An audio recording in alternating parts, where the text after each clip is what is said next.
Aqui estamos para seguirmos com a leitura do livro Painéis da Obsessão, de Valdo Franco, pelo espírito de Manuel Filomeno de Miranda. Gravames na obsessão.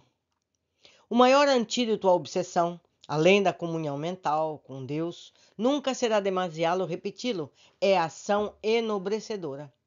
O trabalho edificante constitui força de manutenção do equilíbrio, porquanto, desenvolvendo as atividades mentais pela concentração na responsabilidade, na preocupação para executar os deveres, desconecta os plugs que se encaixam nas matrizes psíquicas receptoras das induções obsessivas. O que ele está dizendo?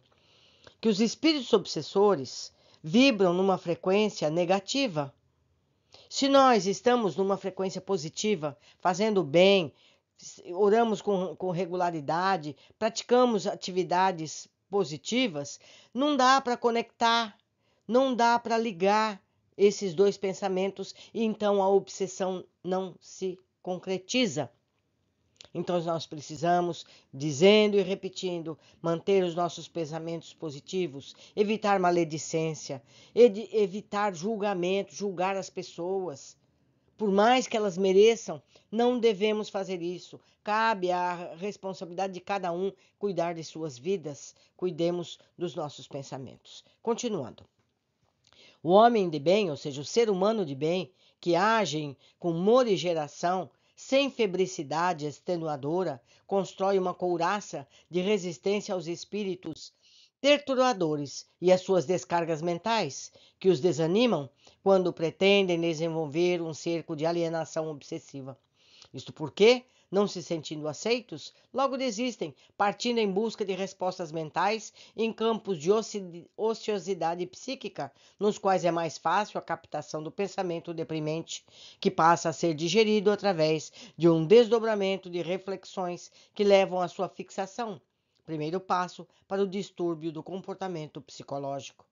A oração, portanto, desdobrada na ação superior, representa a psicoterapia antiobsessiva mais relevante que está ao alcance de toda e qualquer pessoa responsável e de boa vontade.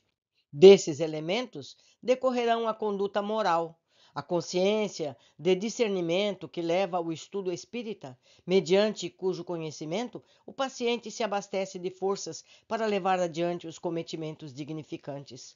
O estudo muito e definitivamente contribui para a compreensão dos códigos que regem a vida, do entendimento das causas atuais e passadas das aflições, da maneira de conhecer as leis dos fluidos e o estímulo contínuo para a perseverança no clima de realizações espirituais libertadoras. Conforme esclarecerá Felipe, por ocasião do debate que lhe propiciara a mudança de intenções, outros cobradores, não menos austeros nos desejos de vingança, passam a sitiar a casa mental de Argos. De um lado, estimulado pela irresponsabilidade de Maurício, incapaz de assumir compromissos superiores e deles desincumbir-se a contento, o jovem facilmente revinculava-se a entidades perversas, impudicas, que o espreitavam. Quase baldados eram os contributos gerais em seu favor, desde que, ao invés de constituir-lhe emulação para a liberdade definitiva, a ajuda recebida parecia-lhe um contributo para ele que ele supunha merecer, não valorizando como desejado o esforço conjugado que lhe dispensavam os amigos de ambos os lados da vida.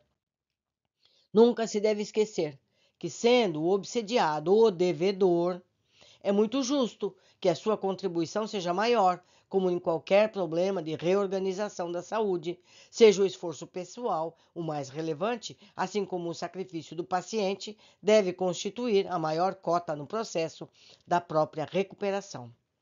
Dificilmente compreendem essa realidade simples os que se encontram enredados nos problemas que exigem renovação própria, e mesmo alguns que o entendem nem sempre se conscientizam do esforço, até exaustão, se necessário, que lhes cumpre desenvolver. Ele disse uma coisa muito importante aqui, meus amigos. O obsediado, o encarnado, é que é o devedor. Ele deve para o obsessor. O obsessor está errado, mas ele está querendo que lhe paguem o que lhe é devido. Então, uma pessoa que sofre obsessão, ela tem que se esforçar mais, ela tem que entender que ela precisa se corrigir para que ela mereça a ajuda da espiritualidade superior e a benemerência daquele que está obsediando, certo? Continuando. Esse comportamento dificulta-lhes a terapia lenificadora, fazendo adiar o momento da plenitude. Nesse sentido, Argos não se dava conta dos investimentos que haviam sido aplicados em seu favor, esquecendo-se da multiplicação dos valores positivos que lhe estavam ao alcance.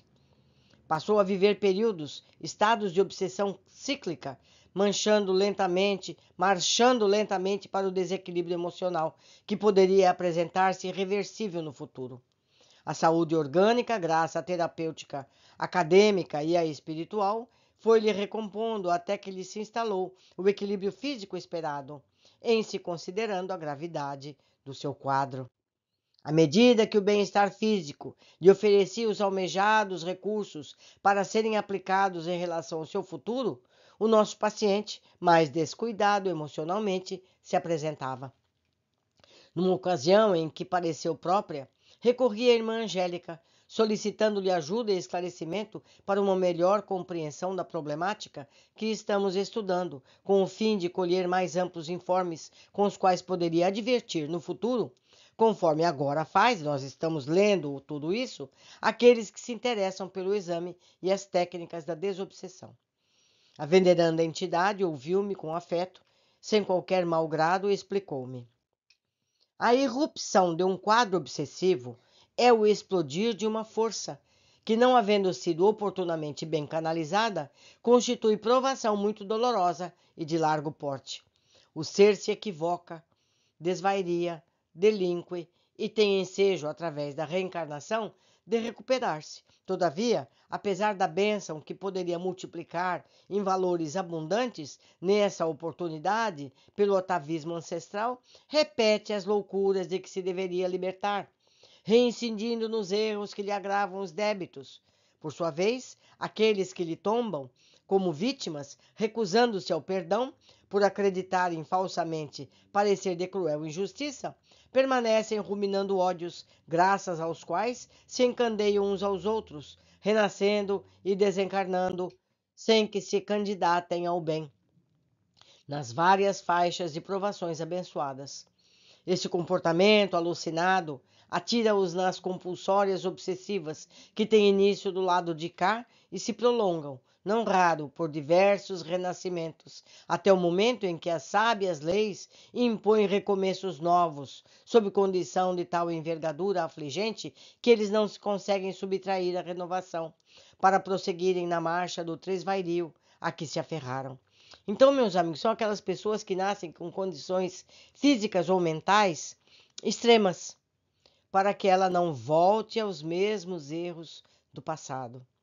Então, é nossa tarefa saber se nós vamos fazer uma futura vida maravilhosa e boa ou com mais problemas, não é? Vamos continuar. Fazendo uma reflexão oportuna, abordou especificamente o caso Áurea Argos e os seus demais envolvidos. As lutas religiosas na França, prosseguiu fazendo um relato de profundidade em breves frases.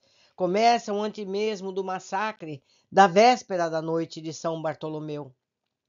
Antecipando a reforma protestante originada na Alemanha, houve movimentos de reação religiosa nas terras gaulesas. A partir de 1562, surgiram os primeiros distúrbios que se alongaram até 1598.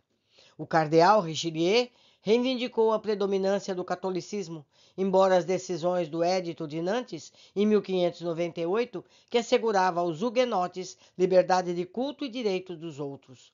Periodicamente, embora essas concessões que passavam a desfrutar os protestantes, graças aos esforços de Henrique de Navarra, mais tarde Henrique IV, as escaramuças prosseguiram nos séculos sucessivos.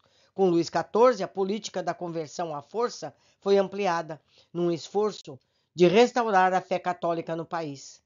O Edito de Nantes fora revogado no ano de 1685, fazendo com que os huguenotes emigrassem em larga escala, inclusive para o Brasil. Somente em 1801 foi que Napoleão Bonaparte, antes de firmar a Segunda Concordata com o Vaticano, na história da França até então, o que aconteceu no ano seguinte, concedeu a esses religiosos a legalidade, facultando-lhe o direito de professarem a sua crença em liberdade, sem constrangimento de qualquer natureza.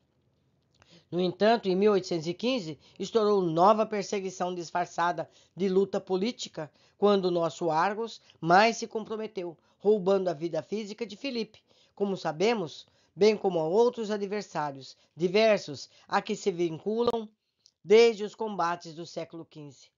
Os huguenotes eram genericamente todos protestantes, especialmente os luteranos, que teimavam pela preservação das ideias evangélicas em detrimento das imposições do formalismo dos dogmas católicos. Argos, novamente comprometido com a igreja a que dizia servir, não obstante perseguindo interesses subalternos, extrapolou nações vividas, complicando mais ainda o seu próprio destino.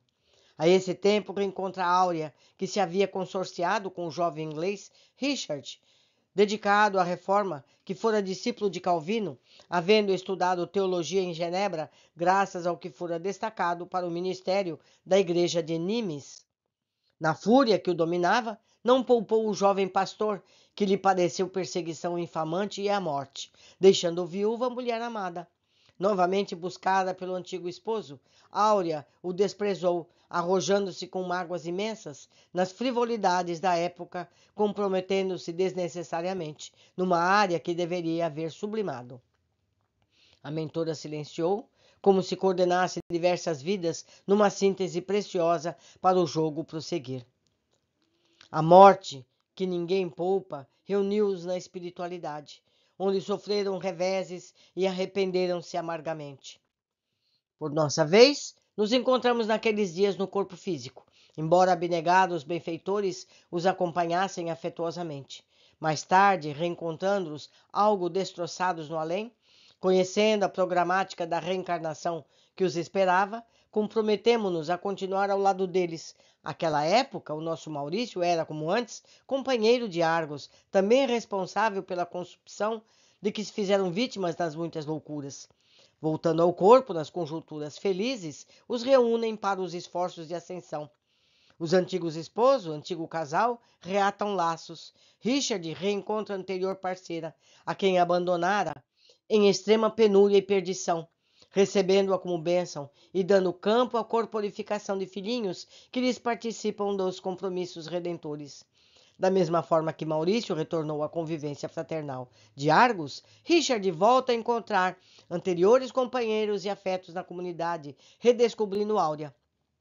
No entanto, tocado por Jesus, que novamente lhe norteia os passos, dando-lhe resistência para vencer os impulsos inferiores, dispostos a plantar no Calvário futuro a sua cruz de vitória. São muitos os vínculos que se cruzam, atando as almas umas às outras, em nome do amor, por enquanto, ainda apaixonado, tormentoso e egoísta. Um dia, porém, esse sentimento que ora desconcerta os seres humanos e os separa nas expressões da posse aselvajada, os unirá, os irmanará, os fará felizes. Por essa oportunidade, todos trabalhamos, a fim de precipitá-la, antecipando os formosos vindouros dias de paz do Senhor. Outra vez, a diretora espiritual calou, enquanto tentando absorver-lhe toda a informação. Percebi as dificuldades que deveriam enfrentar naqueles irmãos enleados nos acontecimentos relatados, sucintamente, mas de larga e imensa complexidade. Os impedimentos, portanto, diante da recuperação dos problematizados, dos complexados, dos frustrados, dos obsediados, dos enfermos graves, são decorrência do lastro de sombra sobre o qual ergueram as provações atuais, estabeleceram as suas construções morais. Adivinhando-me o campo de reflexões, a benfeitora concluiu otimista. A nossa paciência, porquanto, nos quadros obsessivos, em especial em outros, em geral, deve ser muito grande, compreendendo que não basta somente afastar os seus adversários para que os obsediados se recuperem. Ou seja, não adianta, meus amigos, ir numa reunião espírita e tirar o obsediado, mandar ele para longe. Não adianta nada, porque isso volta. Nós somos imortais. Esses encontros voltam a acontecer. Nós precisamos é resolver o problema. Continuando. A transformação íntima, que é a mais importante, porque procede do âmago do indivíduo, deve ser trabalhada, insistentemente atentada, a fim de que se desfaçam os fatores propiciatórios, os motivos que levam às dores, liberando cada um a consciência, de modo a não tombar nas auto-obsessões mais graves e de curso mais demorado.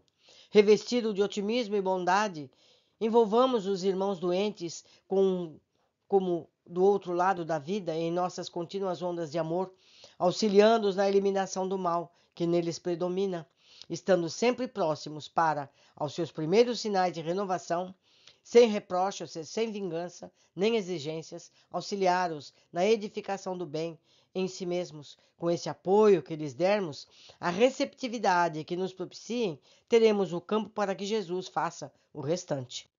Sorriu gentil, encerrando as elucidações, enquanto ficamos a meditar em torno dos demais companheiros feridos, Clara, ou veladamente, no mesmo eito de redenção, junto aos nossos Argos e Áurea, que buscavam nas experiências do sofrimento o seguro caminho da paz. Meus amigos, essa situação ainda persiste. Muitos de vocês devem lembrar, tão recentemente, o caso da Irlanda, Irlanda do Norte, Irlanda do Sul, um lado católico, outro lado protestante. Que guerra não viveram? Quantas mortes, quantas perseguições. Felizmente hoje isso já não existe. E a Palestina e Israel não continuam em guerra por ideias pseudo-religiosas? Porque foi dito, não matarás. Como pode esquecer disso e continuam a matar-se? Devemos pensar sempre nisso. A paz é o destino, a fraternidade. Somos todos filhos do mesmo Pai. Não importa o nome da religião, o que importa são os nossos atos frente uns aos outros. Isso que conta. Me perdoem por ter alongado tanto no comentário. Aguardo todos na sequência do nosso estudo. Abraços.